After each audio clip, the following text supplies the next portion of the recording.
if these infernal setbacks never end? The revolution begins now. I got a vibe tells me I should be sitting in on this scene for a while.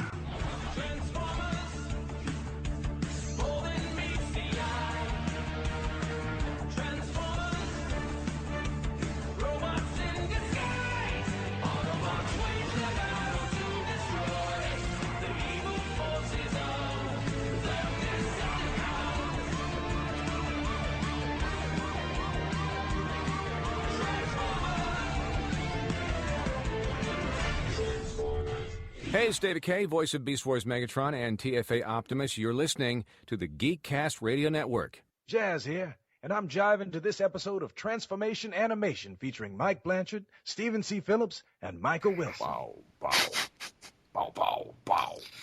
Sunday, Sunday, Sunday. Hello and welcome to episode 6 of Transformation Animation Podcast. I am your host, TFG1 Mike, and joining me is Steve Megatron. Hello. Good day. PecanCtMichael. Hello. Hey, how's it going? It's going, and making a return trip from Cybertron, OptimusSolo. Holy hell, how did you afford that shuttle admission?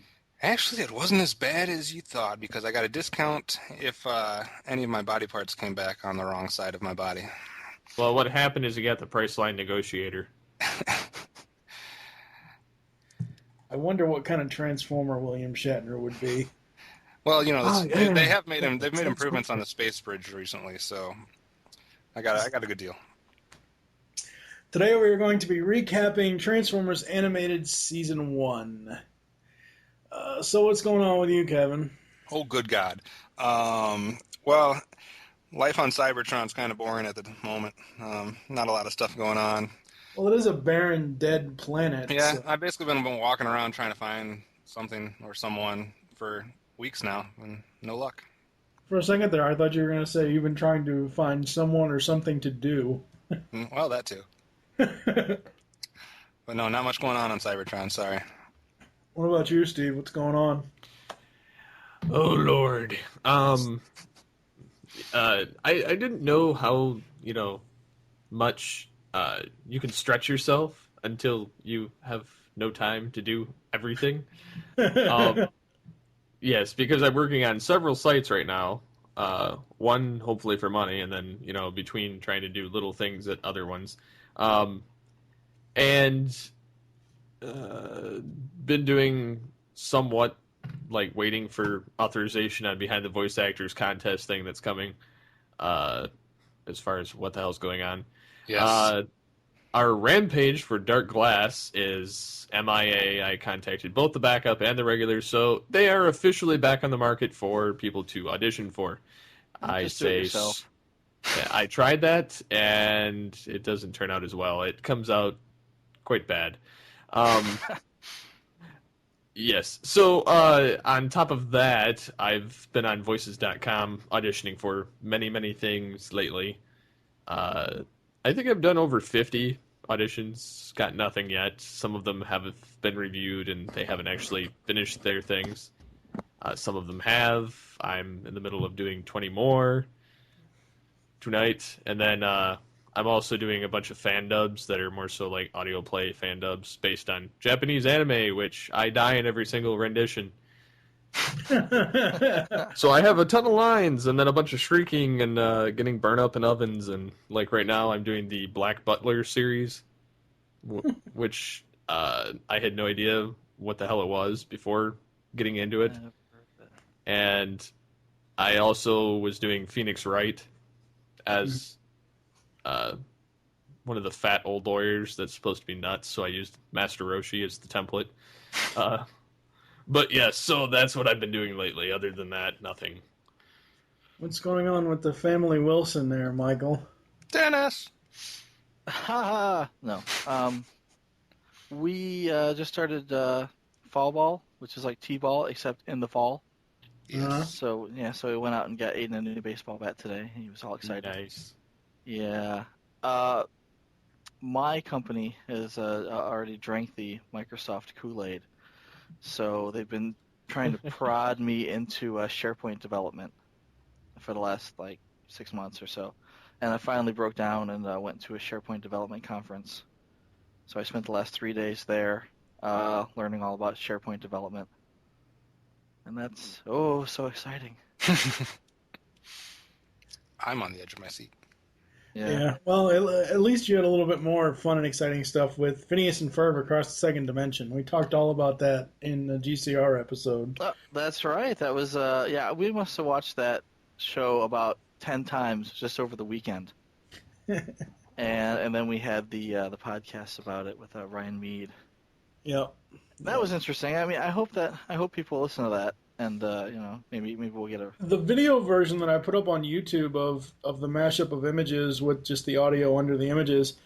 It started at like 10 views. Within an hour, it went up to like 75 views. 3 days later, it's at nearly 175 views. Nice. So yeah, there is that. But yeah, super fun stuff. I'm trying to sell a bunch of furniture I don't need on Craigslist. Let's see. Trying to sell these stupid books of poetry. Actually getting ready to move upstairs to supposedly what's supposed to be the best apartment in the building, so I won't be in this shithole anymore. I'll actually be in an actual apartment that I can actually unpack crap in. That'll be good. Yeah. Temporary living sucks. Good times, come on. Shut up. Time for celebration. Shut up. Okay. So other than that, not much else is going on with me. So I think we're going to take a break. You're going to hear some audio, and we'll come back with the recap of Season 1. It's as though humans are forever at war with nature. Beauty literally falls from the sky, and they immediately rush to spoil it with their machines. They won't rest until all of nature's beauty is... Have you even heard a word I said? Yes. Jump. Jump. Jump. Yes. So we are back, and the way that each of us is going to do this is we've got 3 or 4 or 5 different categories. We have favorite episodes, favorite characters so far in the series, favorite moments, least favorite characters so far, least favorite episodes, and then our overall thoughts. Yeah, buddy. Why don't we let the Cybertronian correspondent go first with favorite episodes from Season 1, just to see if he has any at all. Oh, the first-time viewer does have some favorite episodes. The first one, which I don't have a lot to say about it, but I just liked it overall, was I believe it was episode 11, Lost and Found. Mm-hmm. I just kind of liked it. I liked the play between Blitzwing and Lugnut. Megatron was cold and calculated in that one, and it was just a fun episode overall. I mean, it wasn't nothing to write home about, but I just liked it overall. I also liked the 2-part Megatron Rising, just because Megatron's Rising. I mean, come on. I tend to like 2-parters, and I don't know, this one was good. You had a good interaction between Lugnut and Starscream. You obviously have Megatron making his, whatever you want to call it, return, so to speak. So I really liked the 2-part. But overall, my favorite episode of Season 1, and this should not come as a surprise, The Thrill of the Hunt. And I'm sure other people will be able to talk about that one, but it just had a lot of cool stuff in it. Yeah. What about you, Steve? What are your favorite episodes from Season 1?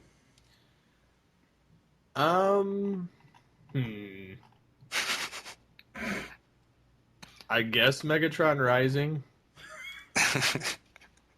You didn't write anything down, did you? I didn't write anything down, but that's more so because I don't like Season 1. So, therefore, I'm going off the wiki for reference points. And I would have to say my favorite episodes are Megatron Rising, because Megatron actually gets back into the battle. Good times. Yes. What about you, Michael? Well, I'm going to have to go with Thrill of the Hunt for the Triumvirate. Just because, it's Lance Henriksen. Yep. And he's awesome. And we get a lot of backstory filled in. Mm-hmm. I mean, basically we were tossed into this crew, and they basically say off the cuff, "Whoa, we've never even seen a Decepticon." And it's like, well, what the heck? Where'd everybody go? And now we find out about the Great War and Ratchet's place in it, and we got a Susan Blue appearance. Yeah, you get Sue Blue thrown in there. You kind of come for the Lance Henriksen, stay for the Sue Blue. And like I mentioned in my when we talked about this episode, the number one reason why this is the best episode of season 1, no humans. Yeah, that doesn't hurt. Yeah. I want to say the other episode that didn't have any humans was Along Came a Spider. Yeah, and that was decent. Yeah, well, we get Alita 1, who's insanely overpowered. And then she becomes Black Arachnia, who is even more insanely overpowered. No humans. So, hey, kudos there. But I would say Megatron Rising, but you knew it was going to happen. Yeah. Megatron's head is going to get his body back. He's been trying all season. Not necessarily that it was going to happen, in the season finale 2-parter, but you knew it was going to happen eventually. Right. Yeah, I mean, for all we know, that he's going to stay ahead in a jar for, the remaining however many seasons, and then pop out just before the series ends. But no, we get him at the end of season 1, and that's good enough for me. I'll take that. Basically, I don't want to say the only ones that are any good besides that are Thrill of the Hunt and Along Came a Spider, but they're 2 of the few episodes that this season that don't introduce human villains. Yes.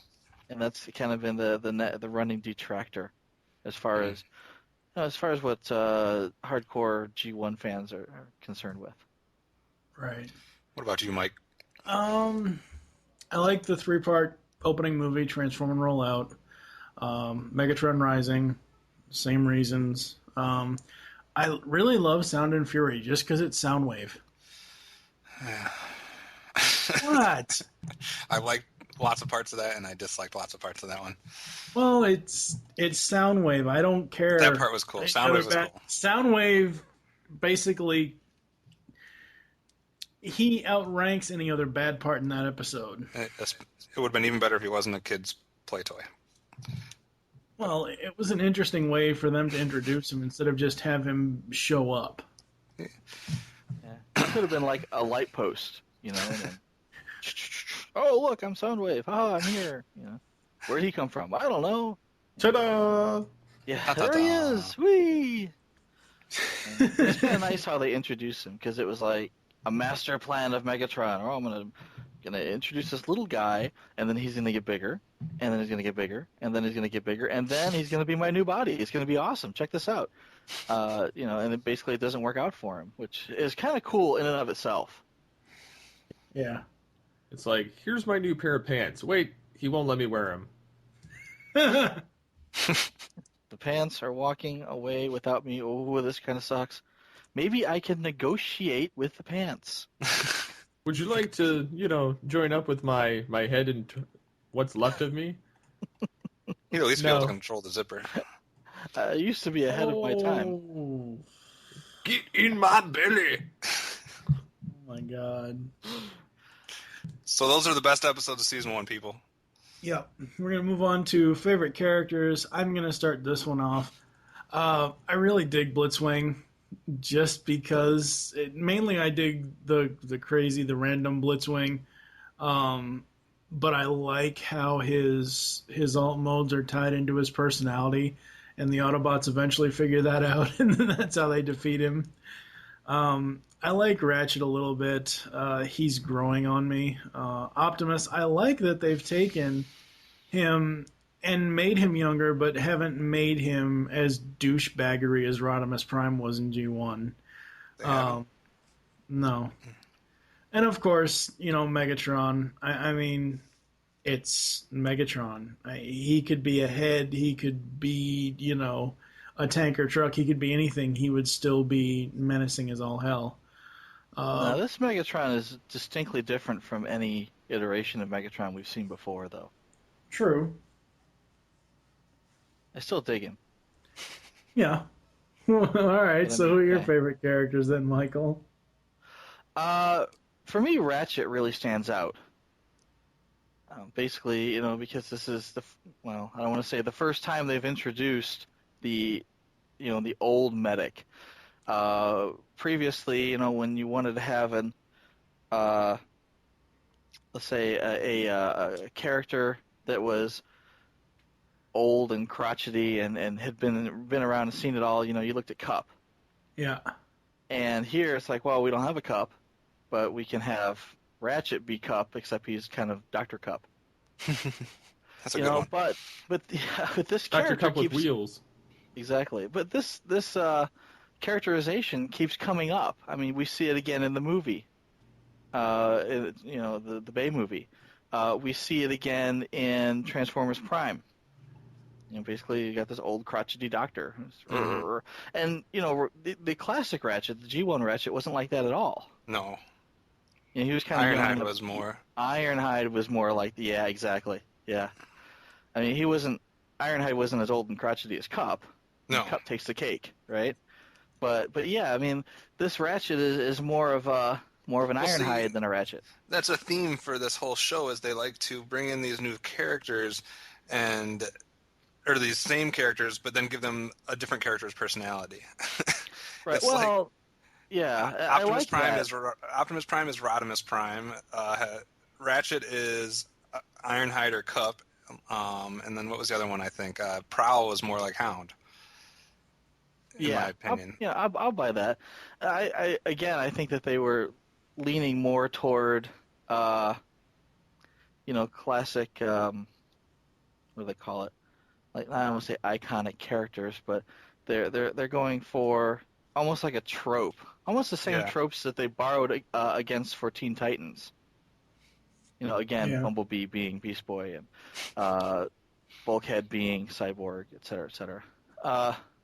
But the thing with Ratchet, though, is not only is he, not only do they start off with this new characterization for him that persists over time since then, but he also gets the best backstory.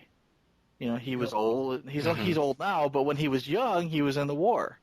He was, field technician or field medic and treating RC and fighting lockdown and all these things. I mean, it's stuff that hasn't been introduced yet, but he's been around. He's got a lot of backstory. Backstory's good. He might get some of the best backstory out of the whole series, to be honest. And we've only seen a little bit of it yet. Not to give too much away for Kevin, but yeah. Thank you. Yeah, but no, I mean, he's probably one of the standout characters. I agree. He's been given the most attention so far as character development out of the Autobots. What do you think, Kevin? I tried really hard to come up with an Autobot that I liked, and can't do it. I really can't do it. I'll give like a half of like to Bulkhead and a half of like to Ratchet. Ratchet, like for the reasons you just said, he's had the most character development. He seems like the most complex character so far. And I don't even know why I say Bulkhead, but he doesn't annoy me as much as the other ones do, I guess. Not yet, at least. If I had to pick hear my bad so often, right? Yeah. If I had to pick my three favorites, they'd all be Decepticons. Number 3 would be Megatron, just because I like this version of Megatron, and it's just kind of cool to see how he's developing. Second would be Black Arachnia. Even though we just got the one episode, it was pretty cool. The transformation, I liked what they did with her backstory. And my favorite character so far is Lugnut. I can't really explain it other than he cracks me up. He legitimately makes me laugh in almost every episode he's been in. And I don't know why, but he just strikes a chord with me. So Lugnut's my favorite character so far in Season 1. I don't see him as being very comedic. For some reason, he makes me laugh. The episode where he's talking to Megatron, but Starscream can't see him, can't see that he's talking to Megatron, and he thinks he's talking to himself. Like, I don't know. There are some very funny parts in that. Now I thought Starscream was funnier in that one. There's some really funny Starscream moments. I mean, Starscream's a little more comedic than he really should be, but I don't know. I just like Lugnut. I can't explain it. Maybe I'll be able to explain it later in another season. You'll have to ask General Techno about that and see what he says. In the deep discussions about the finer points of Lugnut. Yeah. He takes obsession to a whole new level. But anyway, Steve, what are your favorite characters so far? I would have to say that my favorite characters are, Optimus Prime. just because it's a different take on them. They've never gone this direction with one before. They're always, militaristic. They know pretty much everything. And this one, he's, basically doesn't know shit. He's useless. Which is refreshing, to say the least. I like Ratchet just because the same reasons you guys said, crotchety old man. And it's quite nice to see, I don't know. And I know they carried over a lot of the animated characters to TF Prime in some regards. Like Ratchet, Bulkhead, Bumblebee, in a sense. So, I mean, it's kind of, they obviously get something right in this show with those characters. But, and, of course, you can't go without saying Megatron and Starscream are definitely... Like, Starscream, of course, is more G1 in this than some of the previous renditions. But Megatron is definitely something totally different that we haven't seen in Transformers since Beast Wars. Mm-hmm. So, I'd have to say those are my favorite characters thus far. Yes. Getting into favorite moments for me, in Megatron Rising, when Megatron just throws down. I mean, he kicks the Autobots' asses all over the place. That was awesome. In the very beginning of this season, when Starscream sent Megatron to his doom. And then, of course, in Megatron Rising, when Megatron gets his revenge on him. You interrupted my speech line. I love that. That's awesome. The only good thing I will ever say about Bumblebee was when he was dressed up as the vampire and he was crawling all over Bulkhead. I thought that was a little bit funny. And anything with Lockdown is great. What about you, Steve? Favorite moments? Probably where Soundwave got to have the giant body. Yeah. Just because it was weird seeing him go from this itty-bitty little drone to this gargantuan robot that pulled tentacles to get machines to put him together. Just, that was kind of strange. I like Megatron getting thrown back together, of course.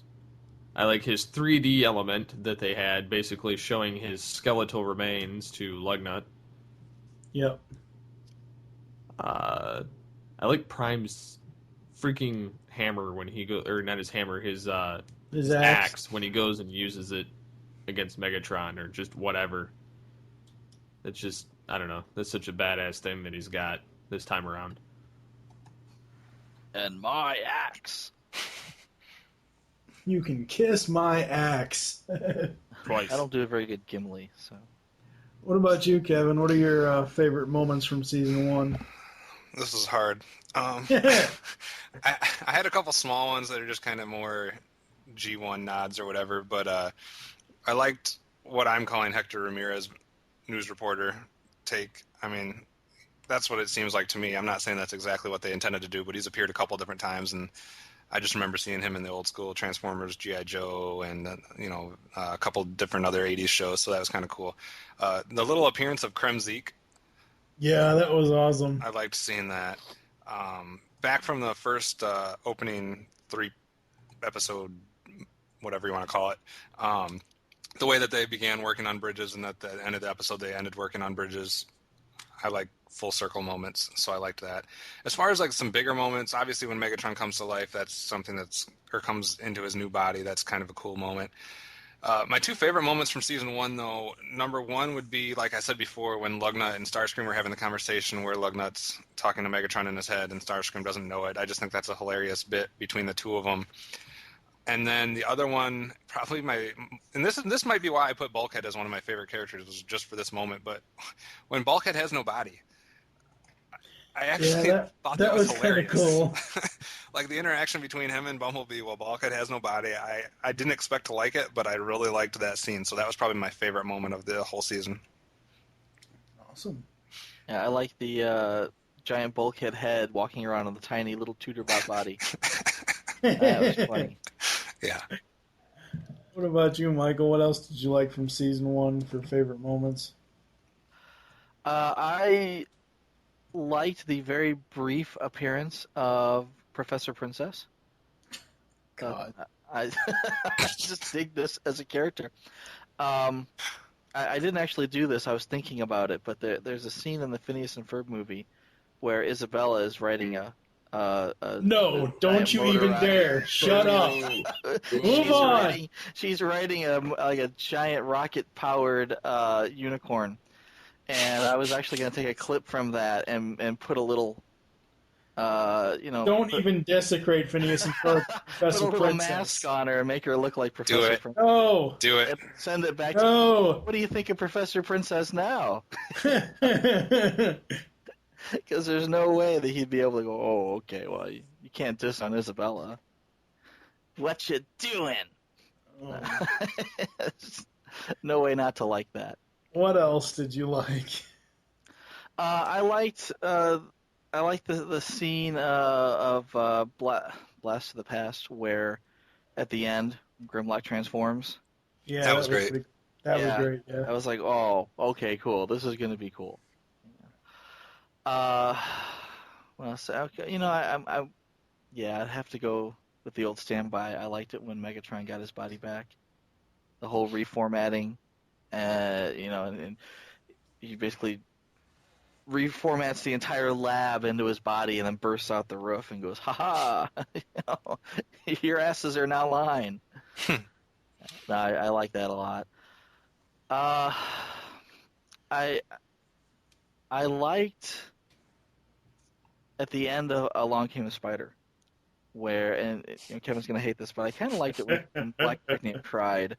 But not just that, but the whole reveal the whole episode they've been beating it over your head. She's Elita 1, but when it was revealed to Optimus Prime, and he suddenly recognized and said, "Oh my God, oh crap," that scene was really cool, and it just kind of lent a vulnerability to her. And then culminating at the end when she cries.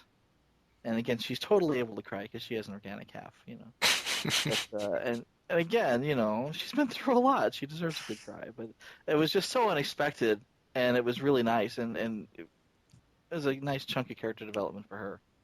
And it's too bad that we don't see much more of her until much later. Yeah. I only have 2 least favorite moments because the least favorite moments weren't even in the script until Kevin said, I added them. Bumblebee's hard character. I know he gets better, but I just cannot stand him in season 1. And this show kind of goes to prove that power corrupts absolutely. Anything with the key, enough said. I mean, seriously. That is an understatement. I have perused. Oh God! All of my notes. We do not want to be here all night, so no. you need to keep it to a top 10 list. No, I don't have very many. I've perused all my notes, and I have come up with the for sure worst moments of season 1. And they're just small moments. Okay. You already talked about any moment involving the key, but the creme de la creme was the keyhole in the toilet.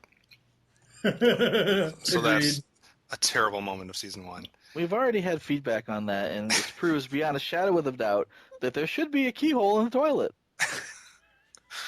Yeah, just everybody needs a toilet key. And for listeners who may just have started listening to this show, first of all, go back to episode 0 and start from the beginning. Second of all, if you want to, get the context of what Michael just said, go back to episode 5 and listen to, what was the episode? The one with the Dinobots and Meltdown. Total Meltdown? Yeah, no, I think it was Lost and Found. I don't know. No, Survival of the Fittest. Yeah, Survival of the Fittest, that's what it was. What else, Kevin? My second one would be the entire wrestling match that Bumblebee is involved with. Yeah. That was cool. Third would be, and like I said when we talked about this episode, it's the history teacher in me, but the incorrect alignment of calling it dinosaurs from the Jurassic period and then showing a bunch of dinosaurs that are not from the Jurassic period. That bugged me. Another one would be a dog named Sparkplug. That rocked. And my last one would be Black Arachnia crying. It's not because she didn't deserve to have an emotional moment. It was because of the actual tears coming out of her eyes. Because she's not half organic? Still. Would you rather she cried like webbing or something?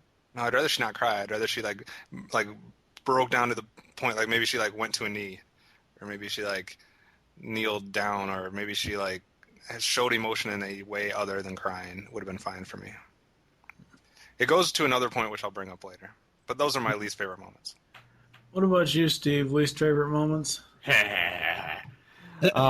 Any moment that a human appears. Okay, well, the only So- exception I make to that is Spike and Carly. Any moment a key is involved, any moment a human appears, Any you're moment that left with two toilet episodes. appears. I think I smell a drinking game here. Oh, God. Transformers Animated, the drinking game. Take a drink. But yeah, that's that, and the fact that this season is overall the least interesting part of the entire 3 seasons. Okay. All right. So, you already went, didn't you, Michael? For least favorite? I don't think I did. No. I don't remember. You have any least favorite moments? I liked them all. He has been Up until drinking we the get- Kool-Aid. Yeah, up until we get to least favorite episodes. I mean, individual moments, I liked everything. Episodes, there's some that shine more than others, and some that don't shine at all. Yes. Getting into least favorite characters, for me, Bumblebee. I said a second ago, he's just a dick. That's all it is. Bulkhead, why did they create this character for the show? Why couldn't they have brought in like a Prowl, or we have Prowl. Why couldn't they have brought in like a Blue Streak or a Sunstreaker and Sideswipe? Anything but Bulkhead. I mean, I do agree with that point. I always hate it when you have a library of hundreds of characters. Why you have to invent a new one? Yeah. Well, again, I think it's because of the tropes. You have to have your Beast Boy. You have to have your giant hulking guy who's really strong, but not really agile. Out of the hundreds of characters that were in Transformers, the original, there wasn't any that fit that. Well, mold. Not that I can what think Michael of. is saying is that because Warpath. it could. I know he comes later, but Okay. But what Michael is saying is because most of the Brawn. creators or most of the crew on this were on Teen Titans, that's where Bumblebee and Bulkhead as Cyborg. no, I know. I'm just saying. I think Brawn or Warpath. Or I know some of them make a little appearance later on, but they could have been main characters in this form. Oh yeah. Well, yeah, I could totally see a Brawn actually, but he's at that point. At that point they had already lost the copyright, the trademark to Brawn, so they would end up having to call him X-Brawn again, or something like that. True. Like in Robots in Disguise. But I don't think I would have been happy to have classic G1 Brawn be portrayed as kind of, dopey and clumsy. Yeah. Sure, he's really Well, strong. no, you would just throw out, like, if you didn't Well, use Hoist. Bulkhead, you would throw out that entire character. You would use Yeah, whatever well, other characteristics. Again, I would say no, because there's these character tropes that they're adhering to. What about They the want green? the big guy? dopey strong guy. What about the green construction vehicle guy? That I lost my mind on. Not Hoist, but Oh, yeah, no, Hoist was the green one. was he? Yeah. Yeah. Grapple was the yellow one. Hoist could have done it. No. I don't know. Prowl. Prowl needs to stop throwing his beliefs all over the fucking place. Prowl needs to be renamed Mirage Hound. I would have accepted a Mirage if they would have named him. Come on, Prowl was supposed to be the freaking the militaristic guy of the group. He's supposed to be he is a police motorcycle, but he's supposed to be he's supposed to be the policeman of the group. And finally, for me, least favorite characters. I will never like this character. I don't care how many other people like it. I don't care if there is one fanboy out there that obsesses over him that he has to have like Springer? 6 different Puggle formers of the same damn character. Lugnut. I Lugnut. fucking hate Lugnut and his constant pontificating. Oh Love my it. god. So wrong. I would gladly deal with Inferno saying my queen every 5 seconds than fucking Lugnut. Okay, tell us how you really feel. I just did. Get it all out. He wants to be Kevin's least fucking favorite Lugnut. characters. Least favorite characters, I could almost list all the Autobots. But mostly Prowl, only for the fact that that was one of my favorite. That is one of my favorite characters of all time in the Transformers history, and this is not Prowl. They should have named him something else. Bumblebee, like you said, is a jackass, and I hate Rodimus Prime in this. You mean Optimus? Oh, I'm sorry, Optimus Prime.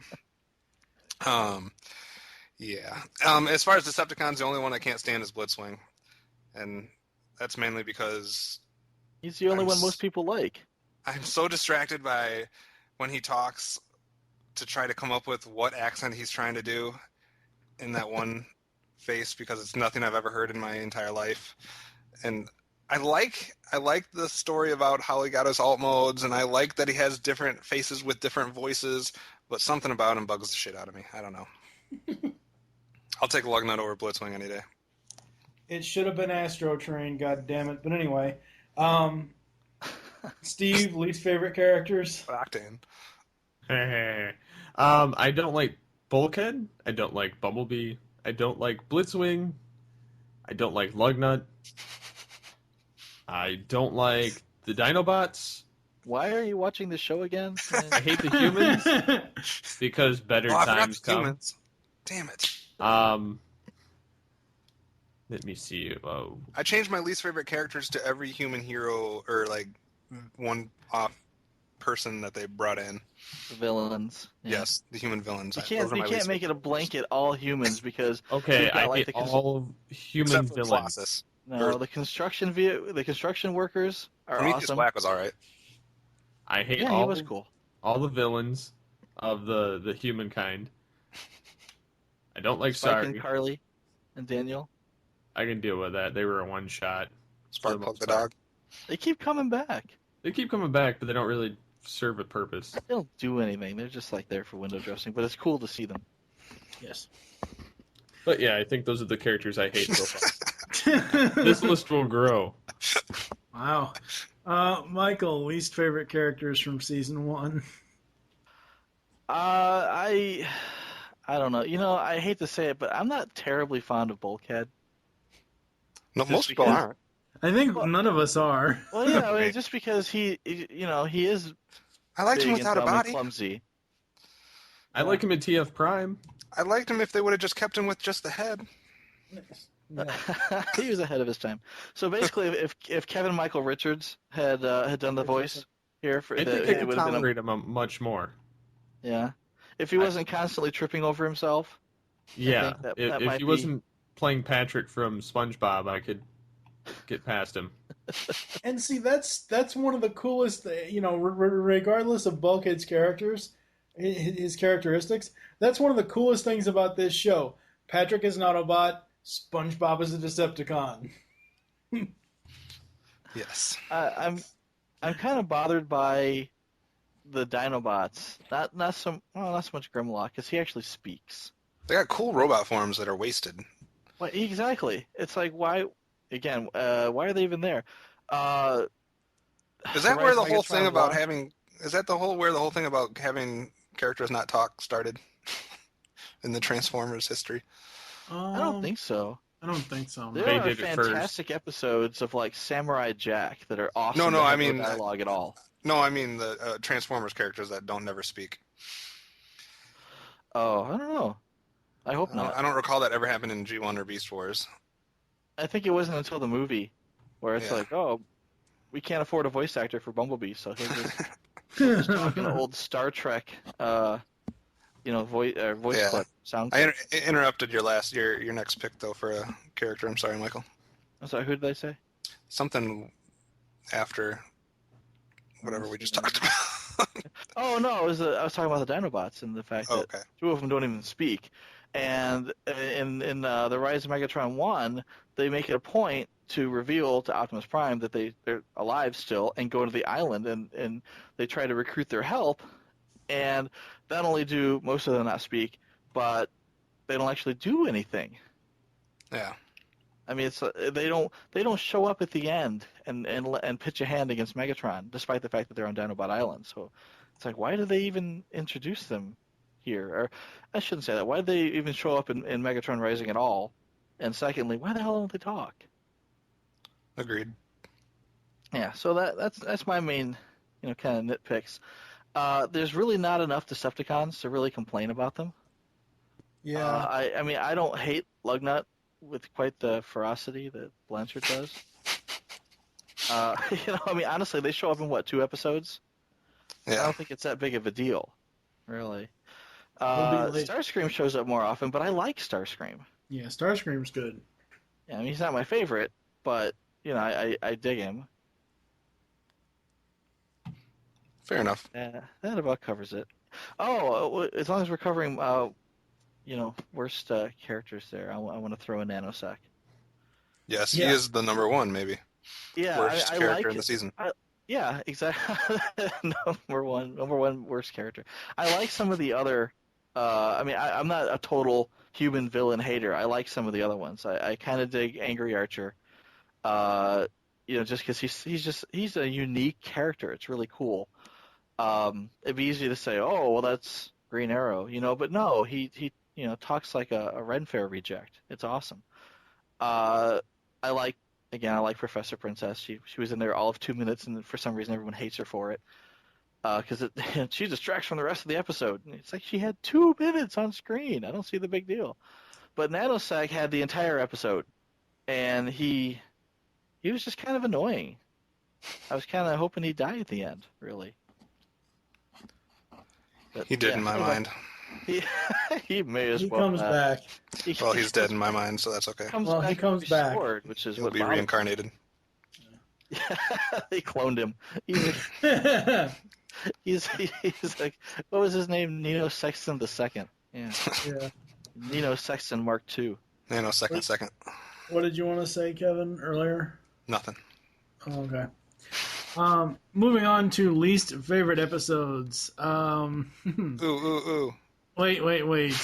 You cannot say all of them. Wait.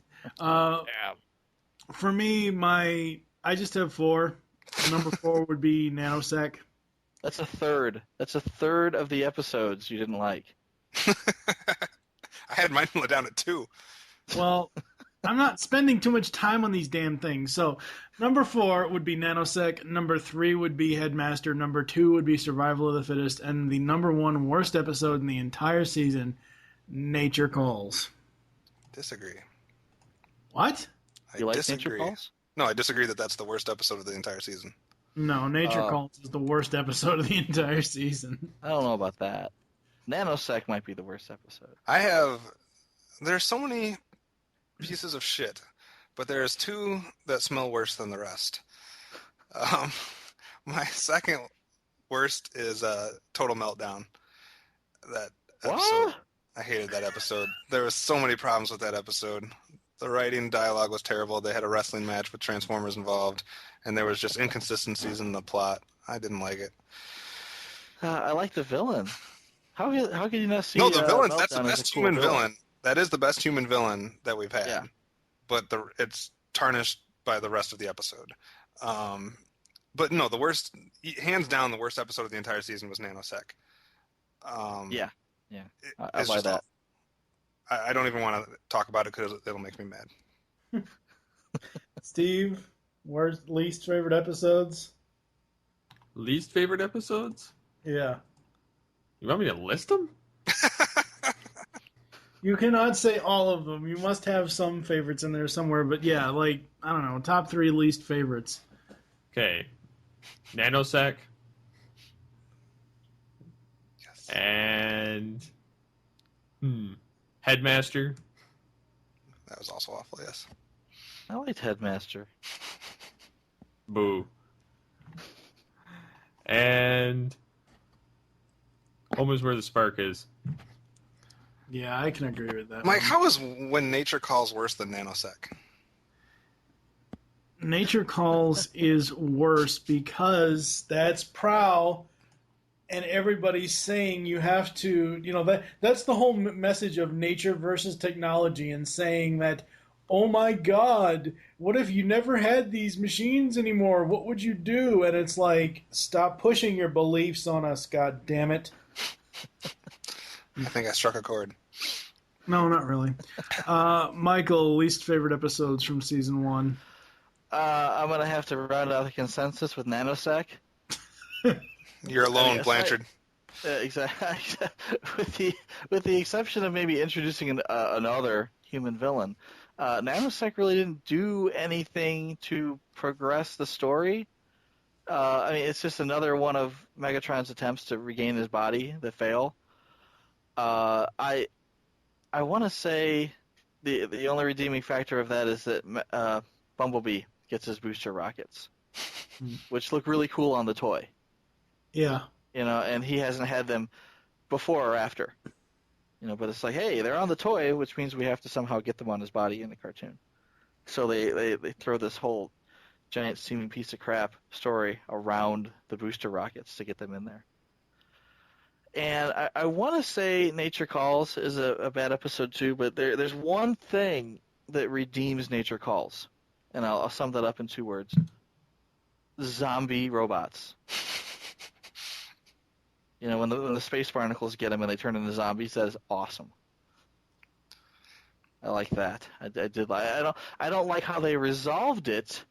I don't like how they got to that point, but I dig the zombie robots. Nature Calls is one of those episodes that I can't put it as my worst episode because I almost just ignored that it happened because it seemed like so pointless to me. But it didn't piss me off like Nanosec did. Yeah, and at the end they find Megatron's body. So Megatron, after like 4 attempts, finally gets a body. Yeah. Which leads us to the end of the season, which did rock. Yes. So, Kevin, overall thoughts, season 1. All right.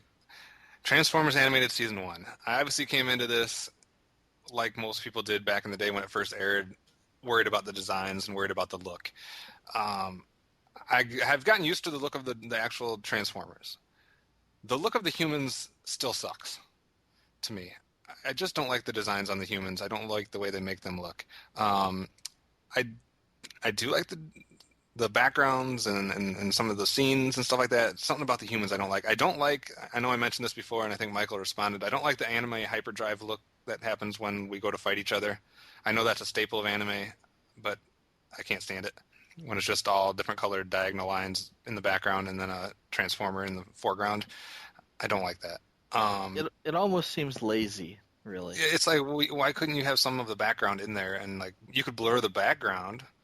You could do something crazy with the background, but just to put diagonal lines of color, I don't know. So those are my biggest issues with the look of it. As far as actual storytelling and whatnot, like I said with Black Arachnia crying, my major problem so far is the human traits that the Transformers have. We've seen them sleep. We've seen them cry. I think we've seen them eat and drink. I don't know. It doesn't bug me enough that I would like stop watching the show, but they're just minor things where we've never seen this type of stuff before, and I just don't know how I feel about it yet. I may grow to like it, but I'm undecided at this point, I guess. There's a couple times, going back to the look, where the Transformers look like they're made of rubber instead of metal, with the way they bend and the way they move, that bug me. There's the consistent use of, let's just throw a random plot line or a plot background like a Halloween or birthday party or this event or that event. Well, Halloween, I will say, had a specific point, though. No, I understand the point, but it just seems like they're coming up with all these different, like, events or special days and then throwing a Transformer story around it, which seems lazy to me. I love the way they've done the backstory so far. They haven't done a lot of them, but I love what we have gotten for backstories with Black Arachnia and Optimus Prime, with Ratchet and Lockdown and stuff like that. So the backstories have been excellently done for the most part so far, and I love that. I guess the only other issues I have number one, the whole Autobot alloy and Destronium. I don't want to get into it, but I just don't like the fact that we're saying that Autobots and Decepticons are made of two different things. Well, now, I did think about that when you said it originally. I didn't think of this. If you go back to G1 and you go back to, I think it's Five Faces of Darkness, where the Quintesson... You're not going to quote me Five Faces of Darkness. Hold on.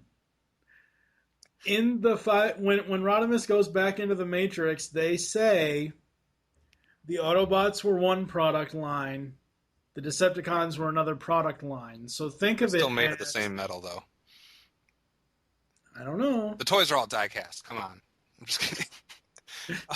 And my biggest problem, this is the last thing I'll say about Season 1, and the main reason why I don't like Season 1, besides all the humans and the key, was the whole setup of Sorry being the guardian of the key. It just bugs me as a central aspect of the entire story of Season 1, that you have a little girl holding the most important piece of Cybertronian equipment, or whatever you want to call it.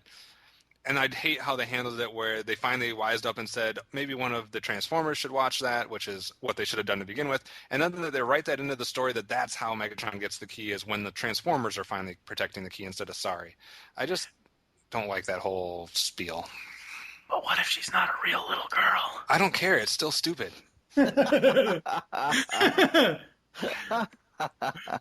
Steve, overall thoughts, Season 1. Agree with Kevin.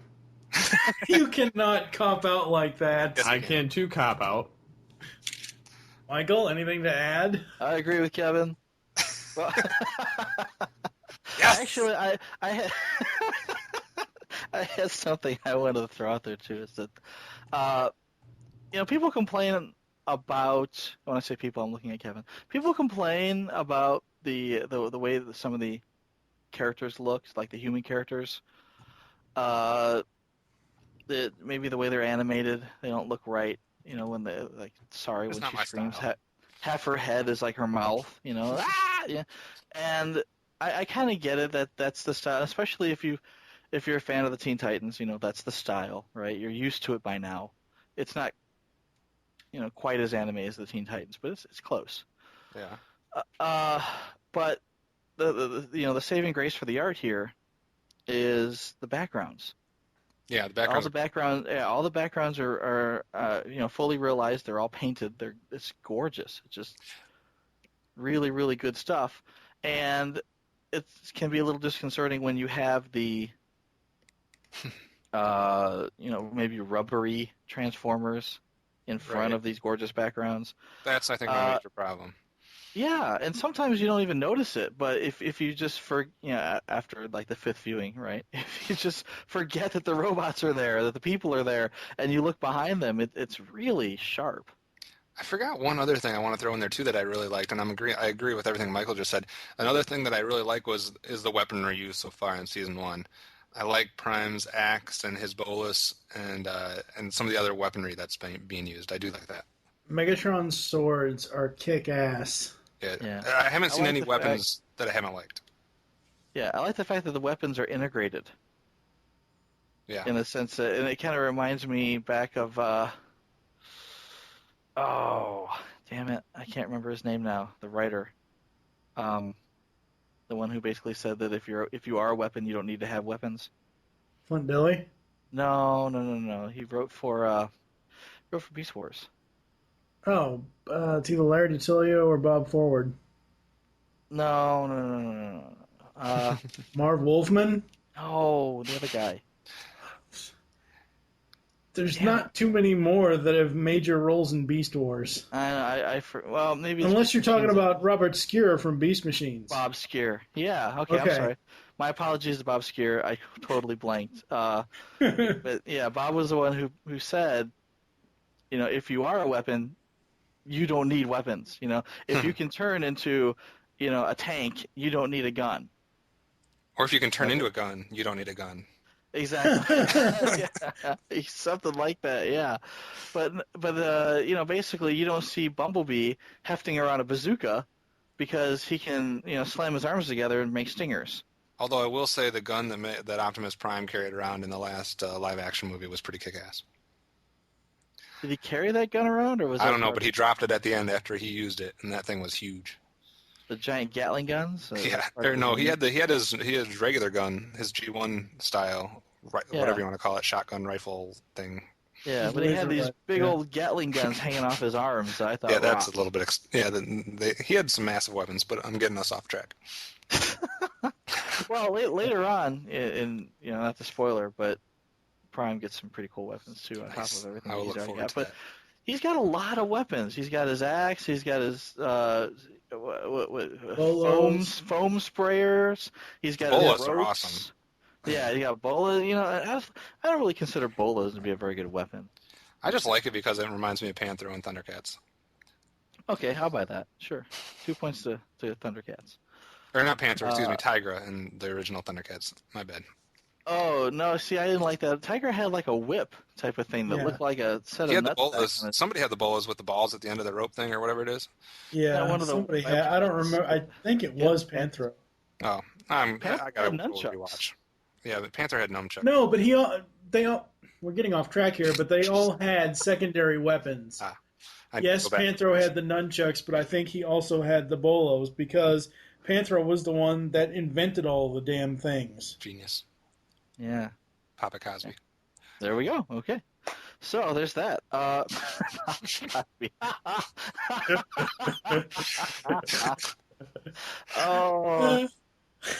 that's awesome. Okay. All right. Back on track here. What were we talking about? I don't know. I can get us Final thoughts on season 1. Yeah, I totally agree with Kevin. I know Kevin doesn't like that this Optimus is young and he's more Rodimus type, but I don't agree with that. I kind of like that they went with a younger Optimus and they did it a little bit differently. He does have his own backstory. I could stomach the younger Optimus if he didn't have his pity parties like Rodimus used to. That's my problem. They're not nearly as bad as Rodimus. No. I mean, Rodimus, like, entire episodes where I'm not as good as Optimus Prime. Yeah, it wasn't quite that bad. Oh, it was. Yes, it was. No, I'm saying this one isn't quite that bad. And that's the isn't like thing. that.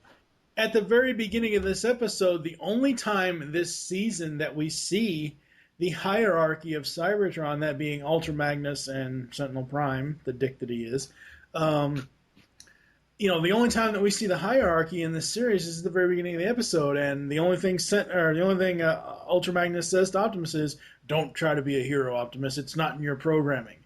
I mean, that's really the only thing. So, I mean, you don't have this Optimus, going around like Rodimus did in season 3 in Rebirth, saying, "Oh my God, I suck." No, there's he's just not little nearly hints. as emo, but it comes across in his leadership style where everything he says is kind of halting. Like, okay, all right, guys, we're gonna. When do Sari's this, given right? direction. Yeah, exactly. Sari's leading, and he's like, "All right, something's wrong guys, all right, let's do this, okay? Yeah." Yeah, I mean, it's clear that he's a very young leader. He has a ways to go. They've stated already, he is an Academy bot. They haven't actually explained how he washed out or why he washed out. And again, that's a lot of backstory that comes later. Sweet. Yeah. But no, I appreciate the differences, the liberties they took with these characters and how different they made them from G1. And I don't have a problem with that at all. I mean, I like this new Optimus. Yeah. Maybe I'll grow to like him. The animation style for me, just in general, there are certain aspects, like when I'm really looking for issues with it, there are certain aspects that I cannot stand. Like I found a screenshot that the animation is so awful. The modeling on Bumblebee in car mode is just, he looks like he's a scrunched up Volkswagen. That's what he looks like. But in general, I don't dislike it. There are certain things, sometimes the explosions are a little bit too much. But other than that, the style of the animation is great. And I think that throughout this series, as we go along, even though we may have one or two one-off episodes, the overall story of these Autobots, of these Decepticons, it ties all back together. I mean, by the time season 3 and all the continuity and all the backstories start happening, it really made me look back at these first, 16 episodes, and really see, oh yeah, I can see that now. Okay, that's cool. Yeah, especially the next season, once you watch it, you look back and you see where all the building blocks were laid ahead of time in season 1. You can see how everything was planned ahead and built up upon The each only thing, and I said this last episode, the only thing I wish that they would have done with this season is have Megatron Rising Part 1 be the season finale. And just have it end on the cliffhanger of, oh shit, Megatron is alive, he's in the sky, and just end it. Because Part 2, it picks up and it resolves itself immediately. And then when we jump into Season 2 next time, it's like, oh, well, all this happened and all that happened, and that's great. But I just didn't feel like there was enough of a cliffhanger for Season 1. There's no sense of urgency at the end. Yeah, not at all. I agree. But considering that there was no 6-month gap between Season 1 and Season 2, it's like, okay, next week, Season 2. Yeah, that's true. Steve, anything to add before we go to the ads and all the breaks and all that stuff? Nope. Transformation Animation Podcast will be back after these messages. Hey, Tara Strong here, and you're listening to the Geekcast Radio Network. Soundwave, jam that transmission! Rumble Frenzy, Ravage Rat-Bat, Eject, Operation Interference. No, there will be no Operation Interference. I am TFG1 Mike, and you should be listening to my very first podcast, the TFG1 Podcast. 24 episodes covering the entire U.S. run of the 1984 Transformers cartoon. I also have a few supplemental episodes and an interview with Stan Bush. I bring in guest hosts who will be full-time co-hosts in Steve Megatron and fan of the show now co-host PecanCtMichael. So check out the TFG1 Podcast. You can find it on iTunes and the web at www.geekcastradio.com. Transform and roll out.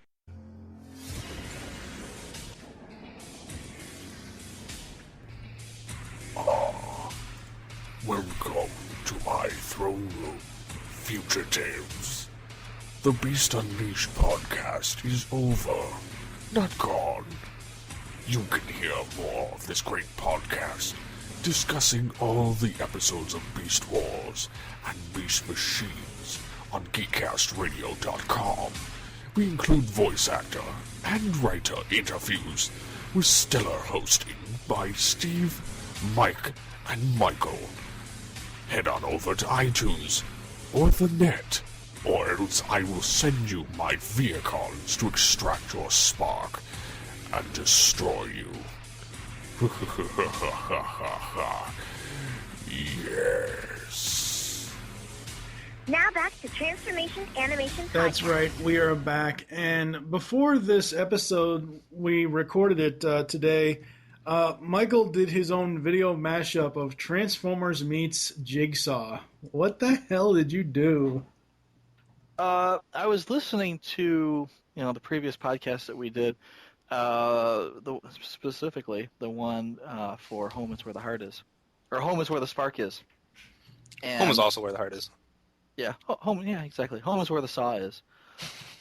But the scene where Megatron has taken over the warehouse and is basically immobilizing all of the Autobots and basically trying to kill them. There's a scene where Bulkhead is grabbed by the pinch your arms and put on a conveyor belt when he's gonna get his head smashed. And the comment that I had made was, how did Bulkhead end up in a Saw movie? And I thought, well, how cool would it be if I took, Jigsaw and stuck him in there and said, Bulkhead, I'd like to play a game. So I thought, this shouldn't be that hard to do. It probably took me about 3 hours to put together. And the sad thing is I didn't start until like 11 o'clock, so it was really, really late by the time I got done with it. And then I ended up going back and re-editing it. And it took more time, and I was really tired afterwards. But it turned out funny. It was pretty funny. Yeah, it was a bit of a surprise, because it's like, okay, I've seen this episode. I know roughly where this falls into place, what's going to happen, what makes this different, and then, boom, it's Jigsaw. And he's like, hello, Bulkhead. It's like, oh, man. Oh, no way. And I kind of threw a twist in there and killed Bumblebee too. That's excellent. Yeah, I dug it. I thought it was cool. Probably nobody but us is actually going to see it, but Well, I will put it in the post. I will link it in the post. God, if we ever get to interview Bumper Robinson, he's going to hate us. He's going to hate you. Because you're like, Bumper, you've been a dick for like an entire season. What the hell? All right. Thank you for joining us here on Transformation Animation Podcast. There's always get in contact with us or leave feedback for the show. Visit the website, GeekCastRadio.com. Leave the show's feedback in iTunes. Please do this. Follow us on Twitter. The show name there is TFA Podcast. Mine is TFG1 Mike. What is your Twitter, Steve? SCP-21. Michael? PecanCtMichael. Kevin? OptimusSolo. Yes. Become a fan on Facebook. Go to facebook.com/GeekCastRadio Call the voicemail line. Tell us the show you're leaving a message for and your name. 502-526-5821. We hope you enjoyed this episode of Transformation Animation Podcast. I wish you'll join us next time when we'll be reviewing the first 3 episodes from Transformers Animated Season 2. Those being The Elite Guard, The Return of the Headmaster, and Mission Accomplished. Oh, God. No, yes, this you is where called? it gets good.